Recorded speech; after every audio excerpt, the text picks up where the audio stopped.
शांताकारं भुजंगशयनं पद्मनाभं सुरेशं विश्वाधारं गगनसदृशं मेघवर्णं शुभांगं लक्ष्मीकान्तं कमलनयनं योगिभिध्यानगम्यं वंदे विष्णु भवभयहरं सर्वलोकैकनाथं। मंगलम भगवान विष्णु मंगलम गरुड़ध्वज मंगलम पुंडरीकाक्ष मंगलाय तनोहरि। ओम नमो भगवते वासुदेवाय। आज का दिन आप सभी के लिए मंगलमय हो। आइए सुनते हैं आषाढ़ मास कथा का 10वां अध्याय। श्री सुखदेव जी कहते हैं, परीक्षित, भगवान श्री राम ने गुरु वशिष्ठ जी को अपना आचार्य बनाकर उत्तम सामग्रियों से युक्त यज्ञों के द्वारा अपने आप ही अपने सर्वदेव स्वरूप स्वयं प्रकाश आत्मा का यजन किया। उन्होंने होता को पूर्व दिशा, ब्राह्मण को दक्षिण, अध्वर्यु को पश्चिम और उद्गाता को उत्तर दिशा दे दी। उनके बीच में जितनी भूमि बच रही थी वह उन्होंने आचार्य को दे दी। उनका यह निश्चय था कि संपूर्ण भूमंडल का एकमात्र अधिकारी निष्प्रिय ब्राह्मण ही है। इस प्रकार सारे भूमंडल का दान करके उन्होंने अपने शरीर के वस्त्र और अलंकार ही अपने पास रखे। इसी प्रकार महारानी सीता जी के पास भी केवल मांगलिक वस्त्र और आभूषण ही बच रहे। जब आचार्य आदि ब्राह्मणों ने देखा कि भगवान श्री राम तो ब्राह्मणों को ही अपना इष्ट देव मानते हैं, उनके हृदय में ब्राह्मणों के प्रति अनंत स्नेह है, तब उनका हृदय प्रेम से द्रवित हो गया। उन्होंने प्रसन्न होकर सारी पृथ्वी भगवान को लौटा दी और कहा, प्रभु, आप सब लोगों के एकमात्र स्वामी हैं। आप तो हमारे हृदय के भीतर रहकर अपनी ज्योति से अज्ञान अंधकार का नाश कर रहे हैं। ऐसी स्थिति में भला आपने हमें क्या नहीं दे रखा है। आपका ज्ञान अनंत है। पवित्र कीर्ति वाले पुरुषों में आप सर्वश्रेष्ठ हैं। उन महात्माओं को जो किसी को किसी प्रकार की पीड़ा नहीं पहुंचाते, आपने अपने चरण कमल दे रखे हैं। ऐसा होने पर भी आप ब्राह्मणों को अपना इष्ट देव मानते हैं।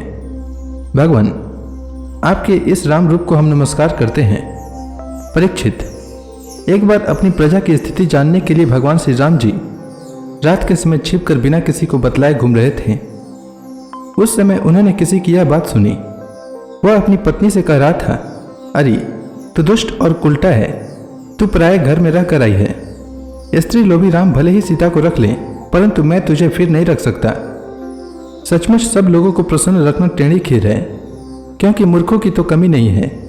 जब भगवान श्री राम ने बहुतों के मुंह से ऐसी बात सुनी तो वे लोकापवाद से कुछ भयभीत से हो गए।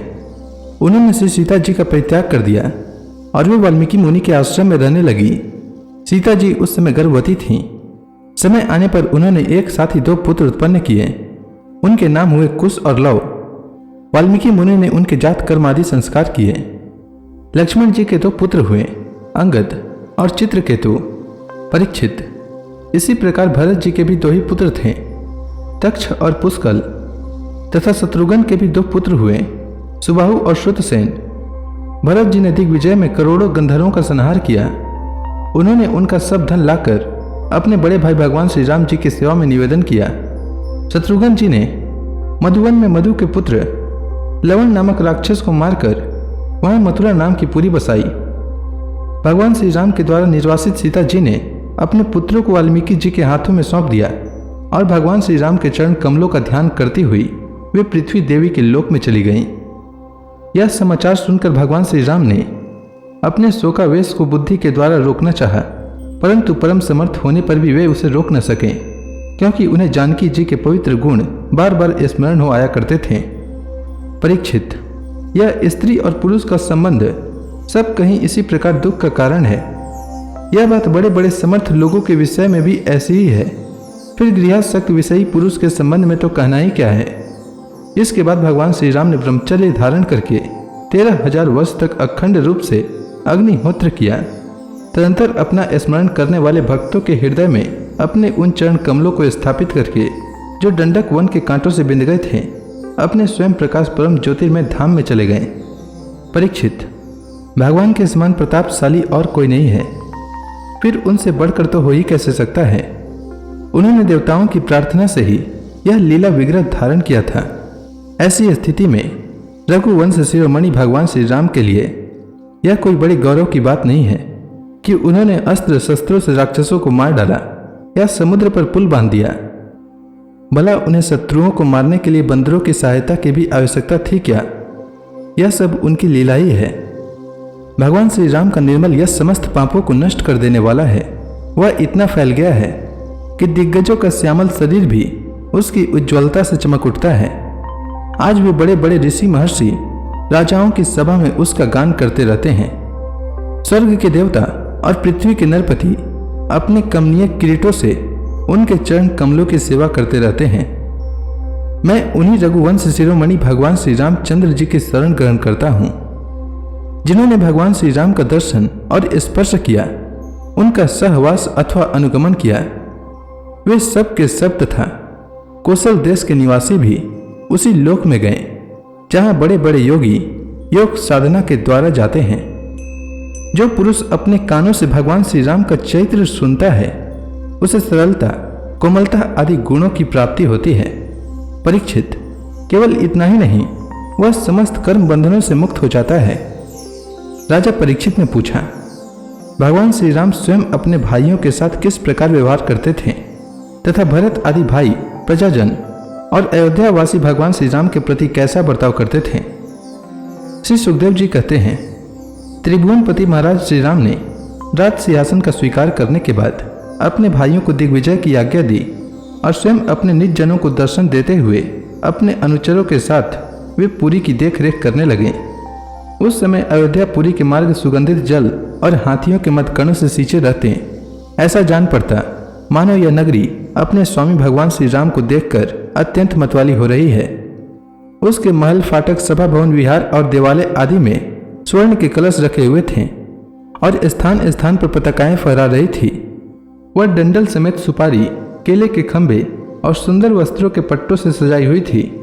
दर्पण वस्त्र और पुष्प मालाओं से तथा मांगलिक चित्रकारियों और बंधनवारों से सारी नगरी जगमगा रही थी।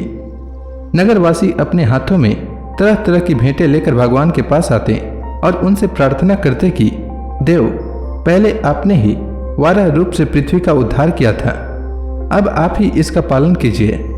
परीक्षित, उस समय सब प्रजा को मालूम होता कि बहुत दिनों के बाद भगवान श्री राम जी इधर पधारे हैं। तब सभी स्त्री पुरुष उनके दर्शन की लालसा से घर द्वार छोड़कर दौड़ पड़ते। वे ऊंची ऊंची अटारियों पर चढ़ जाते और अतृप्त नेत्रों से कमल नयन भगवान को देखते हुए उन पर पुष्पों की वर्षा करते। इस प्रकार प्रजा का निरीक्षण करके भगवान फिर अपने महल में आ जाते। उनके वे महल पूर्ववर्ती राजाओं के द्वारा सेवित थे। उनमें इतने बड़े बड़े सब प्रकार के खजाने थे जो कभी समाप्त नहीं होते थे। वे बड़ी बड़ी बहुमूल्य बहुत सी सामग्रियों से सुसज्जित थे। महलों के द्वार तथा दहलियां मूंगे की बनी हुई थी। उनमें जो खंभे थे वे वैदूर्य मणि के थे। मकरत मणि के बड़े सुंदर सुंदर फर्श थे तथा स्फटिक मणि की दीवारें चमकती रहती थी।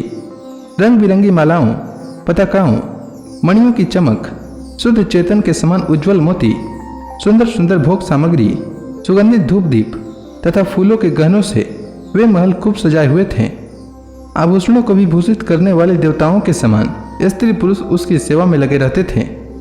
परीक्षित, भगवान श्री राम जी आत्मा राम जितेंद्रिय पुरुषों के शिरोमणि थे।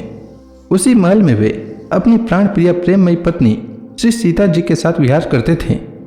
सभी स्त्री पुरुष जिनके चरण कमलों का ध्यान करते रहते हैं, वे ही भगवान श्री राम बहुत वर्षों तक धर्म मर्यादा की पालन करते हुए समयानुसार भोगों का उपभोग करते रहे। तो इसी के साथ यह अध्याय समाप्त हुआ। इसके आगे की कथा मैं कल के अध्याय में सुनाऊंगा। तब तक के लिए भगवान हरि का नाम लेते रहें। तो प्रेम से बोलिए भगवान विष्णु की जय, श्री कृष्ण भगवान की जय, श्री राम भगवान की जय, समस्त देवी देवताओं की जय।